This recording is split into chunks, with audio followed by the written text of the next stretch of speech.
5, 4, 3, 2, 1, 0.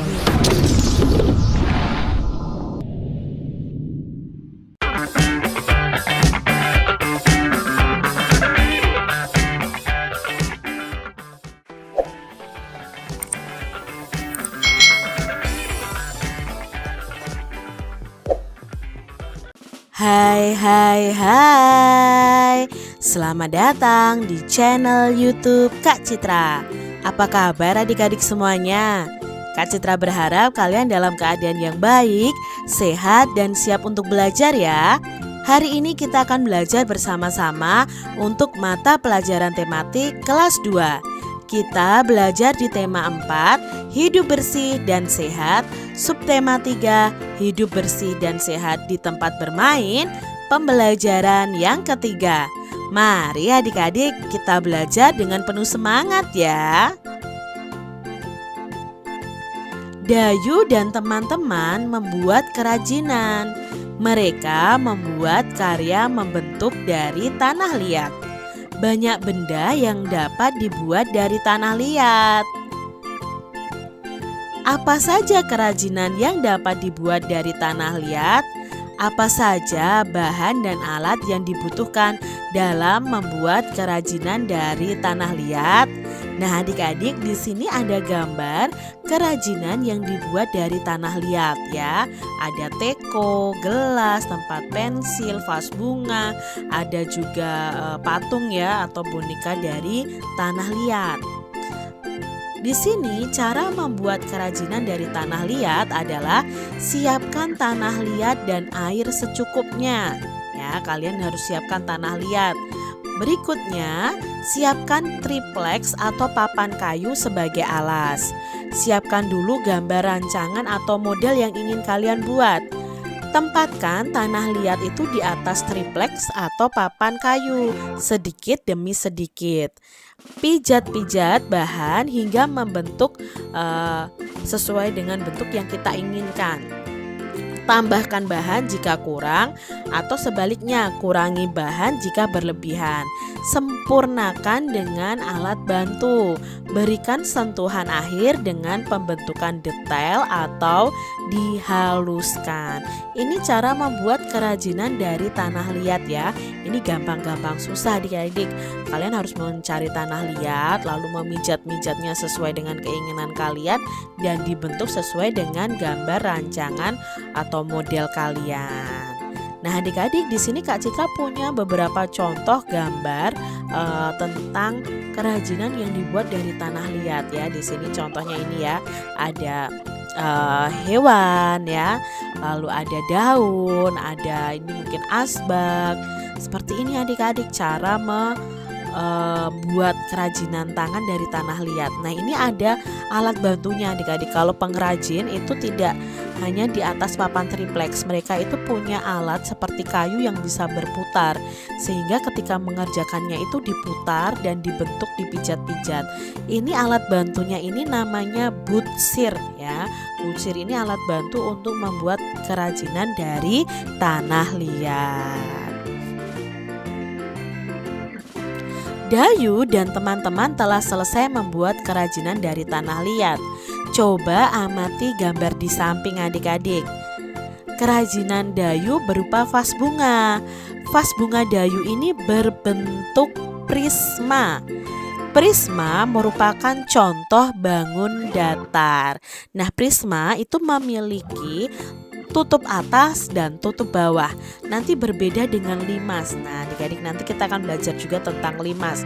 Kalau prisma ini namanya prisma tegak segitiga karena tutup atas dan tutup bawahnya itu berbentuk segitiga. Nah, adik-adik, masih ingatkah kamu dengan ruas-ruas garis pada bangun datar? Pada bangun ruang ya, bangun ruang di sini. Adik-adik tentunya masih ingat bahwa ruas garis itu disebut juga dengan rusuk. Di sini ada gambar prisma segitiga. Nah, prisma tegak segitiga. Prisma ini memiliki ruas-ruas garis. Nah, adik-adik, ruas garisnya ada berapa? Mari kita hitung bersama. Pertama ada garis AB. Nah, ini ini ruas garis yang pertama. Lalu ada BC, ada CA ya. Berikutnya ada apa? ODE dari tutupnya ya. EF, FD ya, atau DF juga boleh. Lalu ada yang naik ke atas, AD, BE, dan terakhir ada CF. Berarti prisma segitiga ini memiliki 9 ruas garis. Kak Citra punya gambar berikutnya adik-adik. Ada prisma BCD FGH. Coba adik-adik, ruas garisnya dari prisma tegak segitiga ini ada berapa ya? Kita hitung bersama ya adik-adik ya. Mana saja ruas garisnya? Ada BC, CD, DB.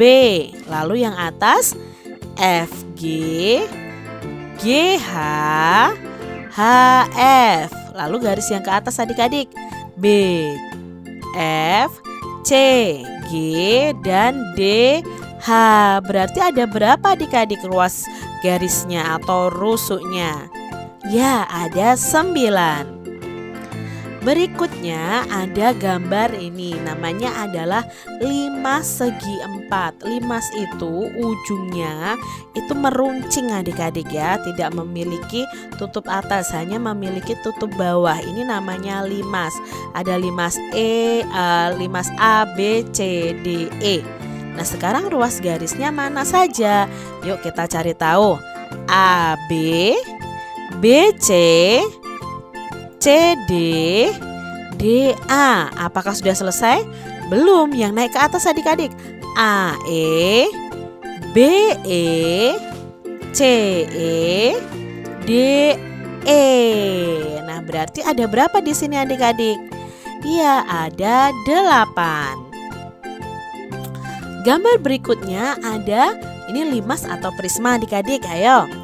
Ya, ini adalah limas segitiga. Yuk kita cari tahu ruas garis atau rusuknya. AB, BC, CA. Lalu AD, BD, CD. Berarti ada 6 ruas garis atau rusuknya. Setelah itu ada bangun ini nih adik-adik. Ini termasuk limas. Namanya adalah limas segi 5 karena dasarnya berbentuk segi 5. Yuk kita cari tahu jumlah dari rusuknya atau ruas garisnya ya. Kita urutkan AB, BC, CD, DE, EA. Ya, apakah sudah selesai? Belum. Yang naik ke atas adik-adik, AT ya. AT, BT, CT, DT, dan ET. Jadi 5 segi 5 ini memiliki 10 rusuk atau ruas garis. Selanjutnya ada gambar ini adik-adik. Ini prisma adik-adik. Prisma segi 5. Yuk kita hitung ya adik-adik ya. Ada berapa ruas garisnya? Kita mulai dari KL, LM, MN, NO, OK. Apakah sudah selesai? Belum, ini baru tutup bawahnya. Sekarang tutup atasnya. PH, HR, RS, ST, TP. Nah, apakah sudah selesai? Belum, sekarang yang garis tegaknya. KP, LH, MR, NS, OT. Berarti prisma tegak segi 5 itu memiliki 15 rusuk atau 15 ruas garis. Adik-adik, membuat kerajinan dari tanah liat dapat membuat lingkungan menjadi kotor. Setelah membuat kerajinan, lingkungan harus segera dibersihkan. Nah, di sini kita lihat ya percakapan Dayu dan teman-temannya. Teman-teman, tempat kita menjadi becek, kumus, dan banyak bercak-bercak tanah. Tempat ini harus kita bersihkan kembali, kata Dayu. Betul, Dayu? Nah, tempat ini juga berantakan. Kita juga harus merapikannya kembali. Adik-adik, setelah kalian bermain, kalian harus merapikan ya, merapikan tempat kalian bermain. Apa isi pembicaraan Dayu dan teman-temannya? Isinya adalah tentang membersihkan tempat bermain yang kotor. Pertanyaan berikutnya, tempat Dayu dan teman-teman membuat kerajinan itu menjadi kotor. Apa yang akan mereka lakukan? Ya, mereka akan bersama-sama membersihkannya. Apa yang akan kamu lakukan jika kamu itu menjadi salah satu teman Dayu di tempat membuat kerajinan itu? Tentunya kalian akan ikut membantu membersihkannya. Apakah kamu setuju dengan sikap Dayu dan teman-teman? Ya, tentunya setuju adik-adik, karena itu sikap yang baik, menjaga kebersihan. Adik-adik, apa yang akan terjadi jika tempat membuat kerajinan yang kotor dibiarkan saja? Nah, yang akan terjadi adalah ya tempatnya akan kotor, becek, berantakan, dan bisa menjadi sarang penyakit.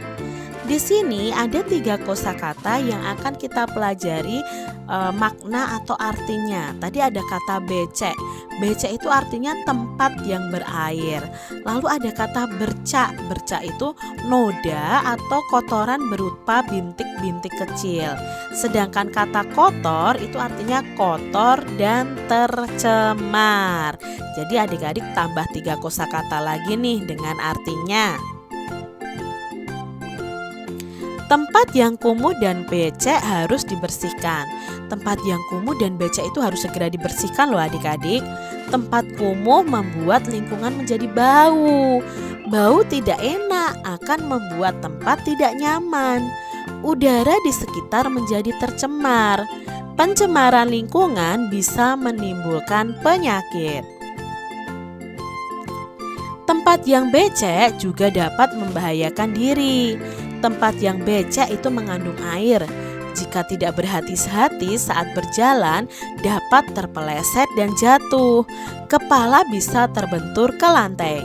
Oleh sebab itu, kita harus menjaga keselamatan diri. Caranya dengan menjaga kebersihan lingkungan agar tidak kumuh dan becek. Mari adik-adik kita jaga lingkungan kita ya, apalagi tempat bermain adik-adik semuanya.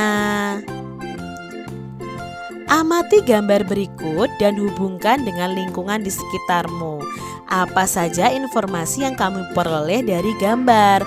Adakah lingkungannya yang seperti ini di sekitar tempat tinggalmu atau di sekitar sekolahmu? Lingkungan tempat bermain yang kotor. Ya, jangan sampai ya adik-adik ya, kita harus segera membersihkannya. Buatlah hasil pengamatan terhadap gambar dalam bentuk laporan sederhana. Nah, di sini ada laporan tentang lingkungan yang becek dan kumuh. Kak Citra hanya mengembangkan sedikit saja laporannya, kalian bisa tambahkan. Lingkungan yang becek dan kumuh sangat tidak sedap dipandang mata. Ciri-ciri lingkungan yang becek dan kumuh adalah banyak genangan air, banyak sampah dan berantakan. Lingkungan yang becek dan kumuh harus segera dibersihkan supaya tidak menjadi sarang kuman dan penyakit. Nah, adik-adik bisa teruskan sendiri ya dengan kalimat kalian masing-masing. Demikian tadi adik-adik pembahasan kita di tema 4, subtema 3, pembelajaran yang ketiga. Semoga video pembelajaran ini bermanfaat untuk adik-adik semuanya. Dan sampai jumpa lagi di video pembelajaran Kak Citra selanjutnya. Tuhan memberkati. Jangan lupa tekan tombol subscribe, lalu tekan loncengnya, tekan juga tombol like, lalu share ke media sosial kalian. Jangan lupa untuk ikuti media sosial Kak Citra. Terima kasih.